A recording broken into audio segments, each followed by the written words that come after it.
Well, then again, I guess to the heart of the federalism thing, that this would be changing. Well, I'm sorry. Let me clear up one thing. There's a couple of things that are really in error. Separation of church and state, the will of the people for the presidential election, and whether we're a democracy or a republican. The founding fathers said there is no democracy.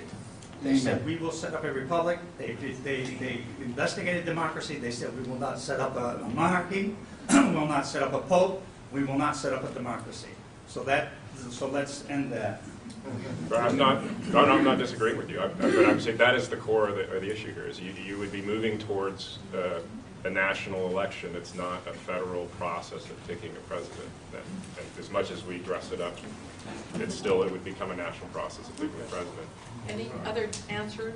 That some people think that NPV is unconstitutional. I mean, it really isn't. We know that the founders' intent was that the states would devise, the state legislatures would devise a method of representing the state's political will in some way. And this obviously is pulling in something external to the state's political will. But I mean, I go with the language rather than the statutory intent if there's a conflict. And the language of the Constitution is pretty clear. State legislatures have essentially carte blanche. We know that's not what the founders wanted people to do with this. Okay, let's have that last question over there. Basically, that was my question. And then, of course, the obvious question is, wouldn't that be the ultimate disenfranchisement for Washington State if we were forced then to go with the Republican candidate and had voted for the Democrat? So. Okay, so that was just a comment. Okay, let me go ahead and finish up. I had asked that each of you talk about your very core belief or core value as your closing statement. So 1 minute for each of you. Who wants to start? Go this way. Go that way, okay. Okay, 1 minute. I think I already said, I look at this in terms of small d democracy, and I guess with the discount factor for trying to understand the intent of the founders. I mean, James Madison left his political party that wrote the Constitution after, the first election or something like this. Alexander Hamilton had a very different view of what that document meant when he drafted the Bank of the United States. They fought about all this stuff to say that we have some clear conception beyond the broader principles, but to try to figure out what they wanted in terms of presidential election.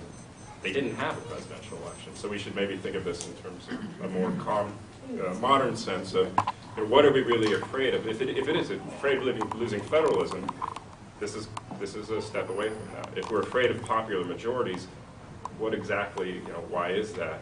But my main thing, what is the minority that is being protected today by the Electoral College that is going to somehow be lost? States are still protected by the United States Senate.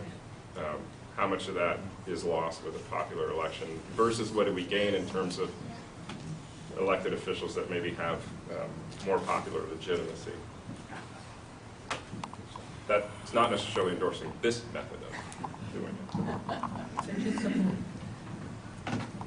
My task today was to speak in favor of this proposal, and I would have to say to you that I think that the proposal is imperfect as it's written, but I do believe that having conversations about how to bring more people into the system and conversations about things like the Electoral College and ways that we can make the system really more inviting to people of all ages and backgrounds, that this is good. And so I would say one thing I value, and I'll plug this, as the director of the Ralph Monroe Institute on Civic Education, there's more information back there, is civic education and dialogue. And so I hope that all of you will talk to others about this, that this will be just the beginning and not the end of our conversations about how we elect the president. And I'll look forward to seeing you in other venues. I value the keel of the sailboat, and in the outcomes and whether they favor the moderation that allows for liberty and prosperity, or whether they don't. I don't really care that much about the process, because I think that if I understand the kind of results that we get from the process, I can help other people understand that too, rather than just fretting about, people misunderstand the way the Constitution works, and if it gets thrown to the House, everybody will go kaput. I mean, until 2000, we were told that essentially if we had that scenario, the people would be up in arms and the country would fall apart, and it didn't happen. The American people are smarter than that.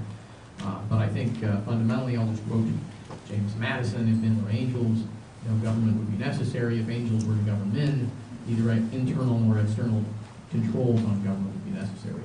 That's what I believe. Thank you. Let's give our panel a...